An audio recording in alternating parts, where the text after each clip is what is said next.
Hey everybody! In this video we're going to talk about graphing a system of two linear inequalities, basic. So I've already gone to the liberty of graphing these lines. Okay, this first line, negative 3x plus 2, that's represented in blue.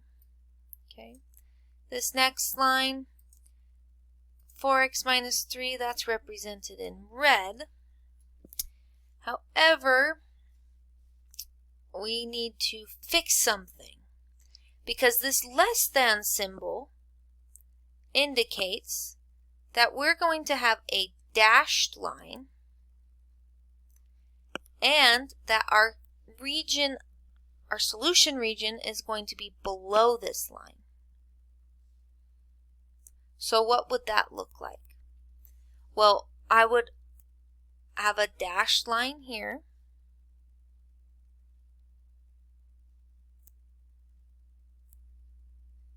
like so.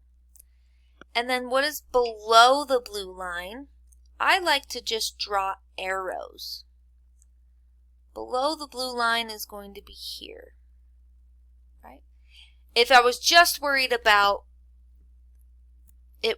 the blue line and not the system of inequalities, just one inequality, I would shade this entire area. But I'm not going to do that yet because I need my solution area to work for both inequalities. So for this next inequality, the less than or equal to sign indicates I'm going to have a solid line, and it's going to be the region below that line is going to be my solution area. So on this red line is now solid. Okay, and my solution area is going to be everything below. So I would include all of this if it was just the red line I was worried about.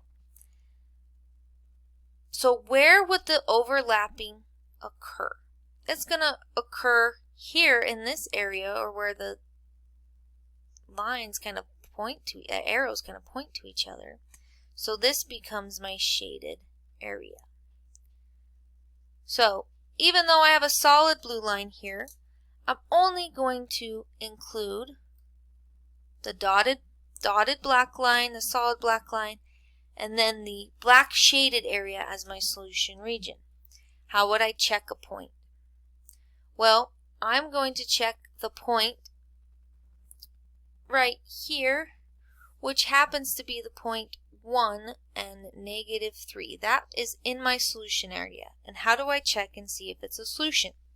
Well, I plug it in to both of these equations, or these inequalities, where y for the first one is negative 3, and we're going to see if that's less than negative 3 times x, or 1 plus 2. This is negative 3.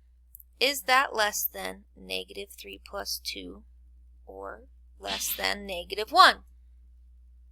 Yes, it is. For the next problem, for the next portion, we need to plug into the second one.